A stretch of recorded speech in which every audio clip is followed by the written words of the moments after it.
Yuk, dukung UFIT TV dengan belanja di UFIT Store. www.ufitstore.com. Bulan Ramadan telah tiba. Umat Islam di seluruh dunia bergembira dan berlomba-lomba untuk memperbanyak ibadah. Namun, banyak hal yang perlu diluruskan terkait kebiasaan yang dilakukan ketika bulan Ramadan, khususnya di Indonesia. Berikut adalah 11 hal yang perlu diluruskan ketika puasa. Hal pertama, padusan. Menjelang bulan suci Ramadan, kaum muslimin di Indonesia melakukan ritual padusan. Mereka anggap itu untuk membersihkan jiwa dan raga, agar terbebas dari segala dosa. Ini adalah budaya yang tidak sesuai dengan Islam. Islam tidak pernah mengajarkan membersihkan dosa dengan cara padusan. Hal kedua, nakar. Ziarah kubur termasuk amal mulia dalam Islam, karena ziarah kubur bisa mengingatkan orang akan kematian. Islam memberikan kelonggaran untuk melakukan ziarah kubur di waktu kapanpun. Karena itu, kita tidak boleh membatasinya hanya ketika menjelang Ramadan.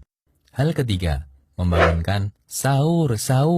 Banyak daerah memiliki cara berbeda untuk menunjukkan waktu sahur. Ada yang memukul tiang listrik, kentongan, teriak-teriak sambil membawa rebana, dan lain-lain. Padahal Islam telah memiliki cara sendiri untuk menunjukkan waktu sahur, yaitu azan awal sebelum subuh. Lebih baik kita melakukan sunnah daripada melakukan tindakan yang mengganggu istirahat masyarakat.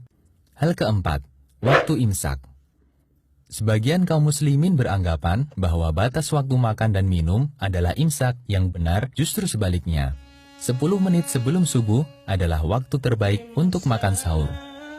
Amr bin Maimun menceritakan, dahulu para sahabat Nabi Muhammad SAW adalah orang-orang yang paling segera berbuka dan paling telat sahur. Hadis riwayat Baihaqi. Hal kelima, mengeraskan bacaan niat puasa.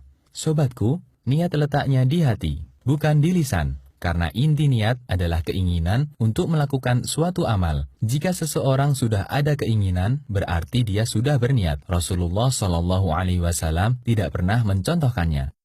Hal keenam, sikat gigi ketika puasa. Sikat gigi ketika puasa hukumnya dibolehkan. Hanya saja perlu waspada ketika menggunakan pasta gigi. Jangan sampai ada bagian yang tertelan. Nabi SAW menganjurkan untuk menjaga kebersihan mulut, mendekatkan ridha Allah. Siwak itu membersihkan mulut, mendekatkan pada ridha Allah. Hadis riwayat Ahmad dan disahihkan Syu'aib al-Arnaud. Hal ketujuh, muntah ketika puasa. Sobatku, muntah tanpa disengaja tidak membatalkan puasa.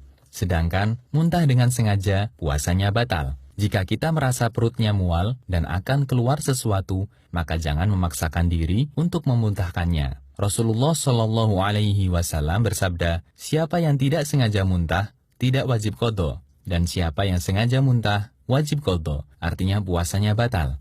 Hadis riwayat Tirmidzi dan disahihkan Al-Albani. Hal kedelapan, mencicipi masakan. Sobatku, mencicipi masakan ketika sedang berpuasa selama tidak tertelan, hukumnya boleh. Ibnu Abbas pernah mengatakan, tidak mengapa mencicipi cuka atau makanan lainnya selama tidak masuk ke kerongkongan. Hadis riwayat Bukhari secara mu'alaq. Hal kesembilan, tidur berpahala. Apakah tidurnya orang berpuasa itu berpahala? Pertanyaan ini berasal dari hadis yang menyatakan, tidurnya orang yang berpuasa adalah ibadah, diamnya adalah tasbih, doanya adalah mustajab, dan pahala amalannya pun akan dilipat gandakan. Namun hadis ini statusnya palsu, ada perawi yang bergelar pendusta. Hal ke-10, bekam dan donor darah ketika puasa. Mengeluarkan darah tidak membatalkan puasa. Dalilnya, Nabi SAW memberi keringanan untuk bekam ketika puasa. Hanya saja, jika ini dikhawatirkan menyebabkan lemas, maka tidak dibolehkan. Sahabat Anas bin Malik pernah ditanya, apakah kalian membenci bekam bagi orang yang berpuasa? Anas mengatakan, tidak, kecuali jika bisa menyebabkan lemas. Hadis riwayat Bukhari. Sobatku, bagi yang ingin bekam dan donor darah, disarankan untuk dilakukan malam hari atau mendekati waktu berbuka. Hal ke-11, kesalahan doa berbuka puasa. Allahumma laka sumtu.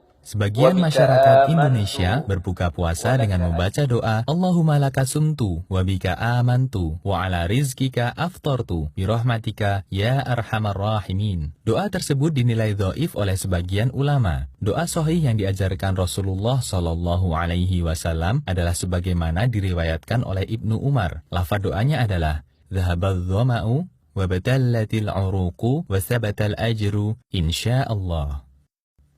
Demikianlah 11 hal yang perlu diluruskan ketika puasa. Semoga Allah memudahkan kita untuk meraih banyak pahala selama menjalankan ibadah di bulan mulia. Assalamualaikum. Gimana? Menarik kan videonya? Saksikan video-video UFIT TV lainnya di www.ufit.tv. Nonton UFIT TV yuk!